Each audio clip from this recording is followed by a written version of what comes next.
Uh, a very good afternoon, dear students. So, as we are talking about different CFD concepts and the fluid dynamics fundamentals, which are primarily based for to solve the problems related to computational fluid dynamics. Okay, so as we discussed already in our previous lectures about all these things, I hope you revise the basic parameters and the concept related to the fundamental of fluid mechanics and fluid dynamics. Okay, so today we are going to discuss about uh, the first thing is that we are talking about CFD, which is basically computational fluid dynamics. Okay, if we talk about this particular you can say that we should know the what are the the main thing about the conservation laws of fluid motion and its boundary conditions. Okay, so it is very important terminology, which is the conservation of laws for fluid motion and its boundary conditions.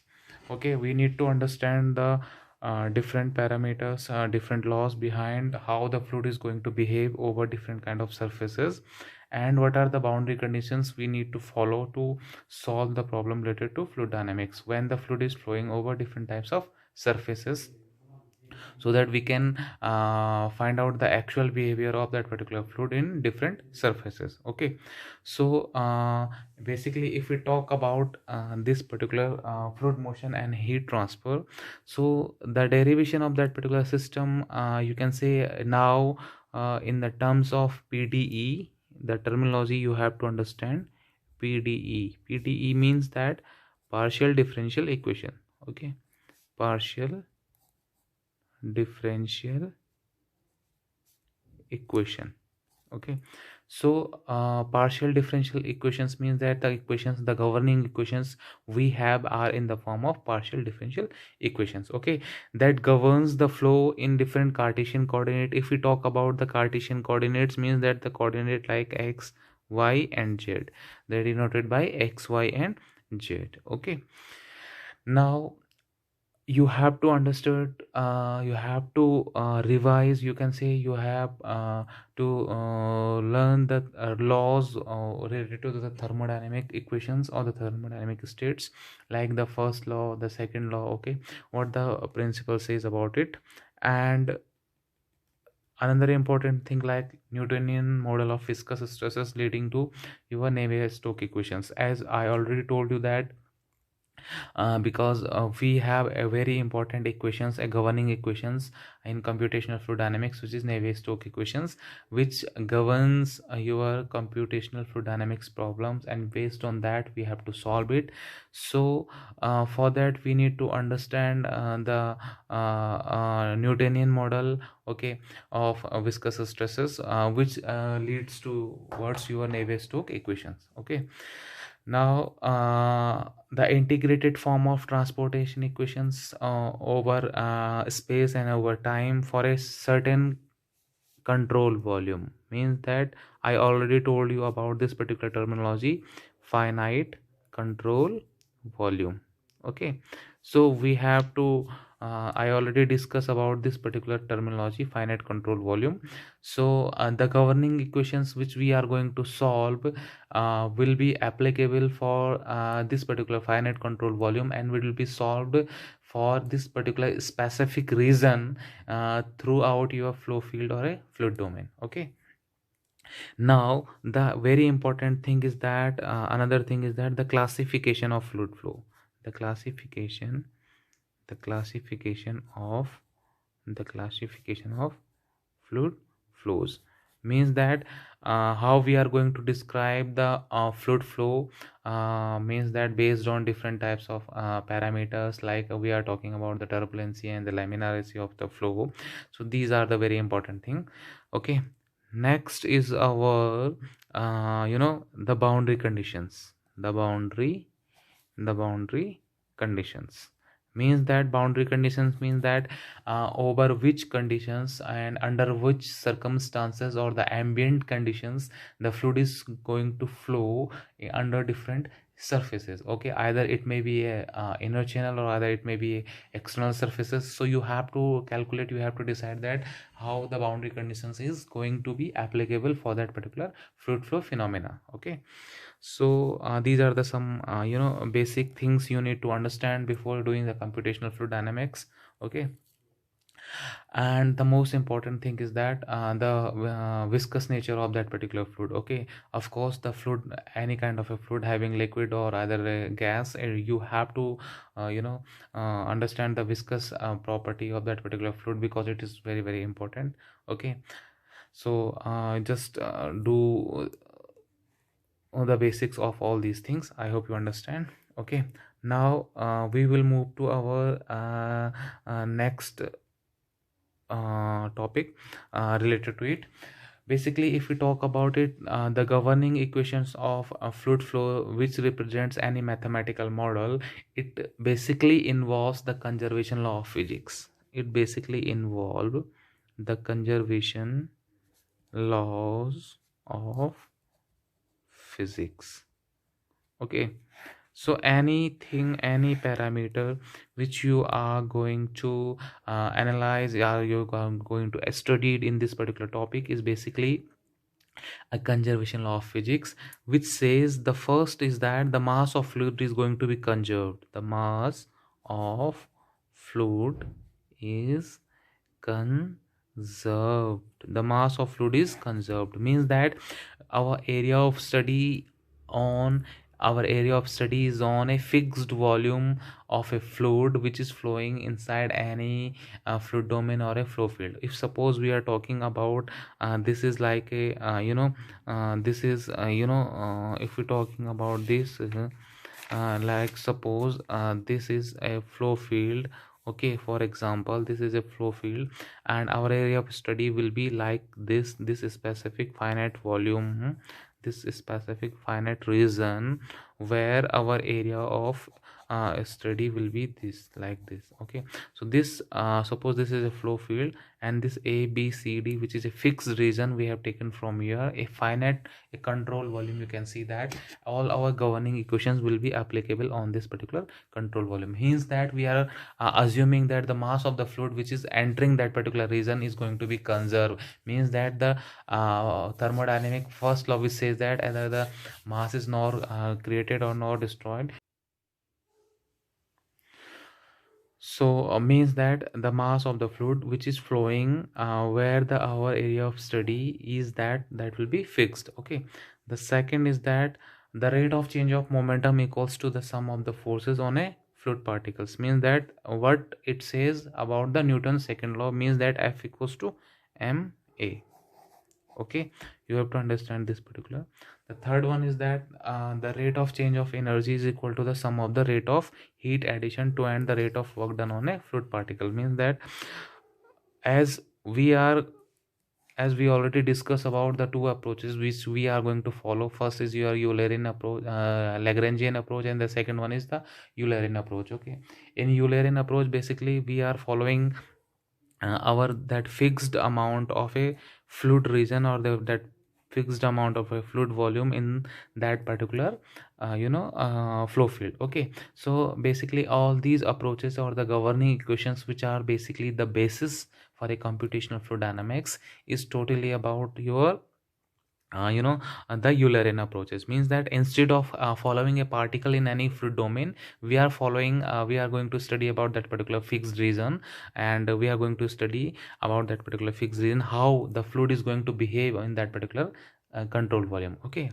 are you getting my point? Okay, so next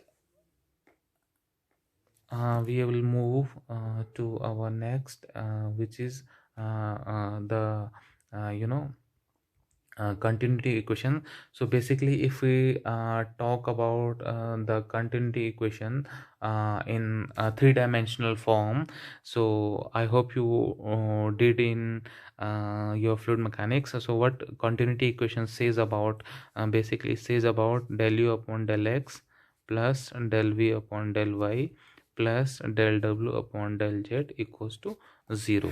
So means that u, v and w, these three are the velocity component in x, y, z direction, and the summation of these three, this is equation in a differential form, del u upon del x plus del v upon del y plus del w upon del z. Okay, it will be equals to 0. Okay, and for incompressible fluid, like already having a term of density rho, it will be negligible, it will be equals to 0, because in any incompressible fluid the density or these things are not going to be changed, so it's automatically deducted or eliminated from that particular equation.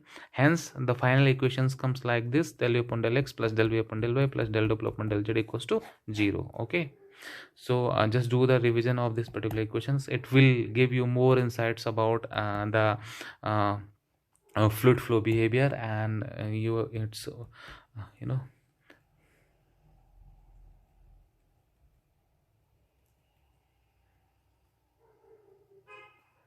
now we'll move to another equation.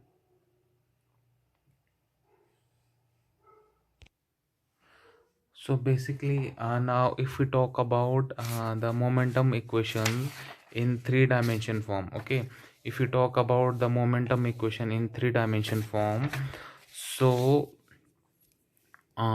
we are going to write it momentum equation in three dimension. Momentum equation in three dimension. Okay, so momentum equation in three dimensions, basically what the Newton's second law tells us about the F equals to ma. Okay, the rate of change of momentum, what the Newton's second law told us, that the rate of change of momentum of a fluid particles equals to the sum of the forces on that particle. Means that what it says, that the rate of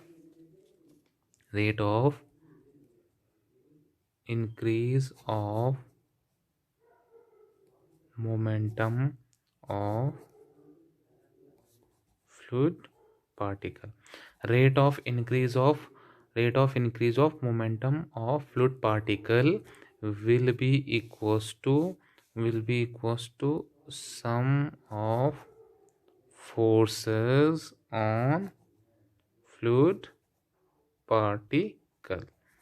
Okay, so it's all about the momentum equations, or what the Newton's second law states, that the rate of increase of momentum of a fluid particle in any fluid domain, in any fluid particles, the rate of increase of momentum will be equals to the sum of forces on fluid particle, which states F equals to ma. Means that the rate of increase, the momentum in different directions like x, y, z, the different direction x, y, z, the volume of fluid particles in these different directions are given by rho du upon dt, rho dv upon dt, and rho dw upon dt. Okay, so what it says, that xyz in xyz direction, the momentum per unit of a volume for any particle in different direction, the different directions are x direction, y direction, and z direction, will be equals to, in x direction what will be, rho du upon dt, in y direction what it will be, rho dv upon dt, in z direction it will be rho dw upon dt. Okay, now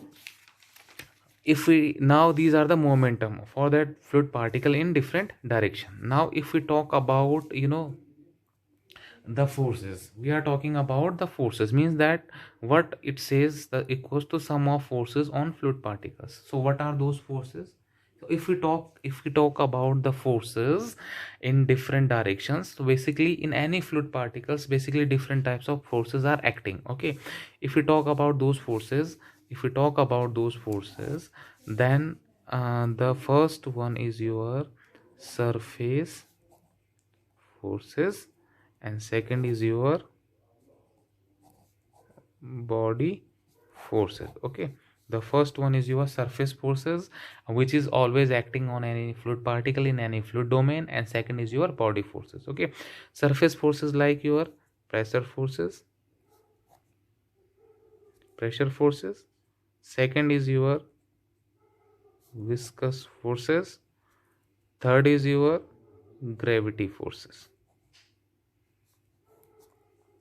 Okay, body forces, if I talk about body forces, means that one is your centrifugal forces, and the other one is like your electromagnetic forces.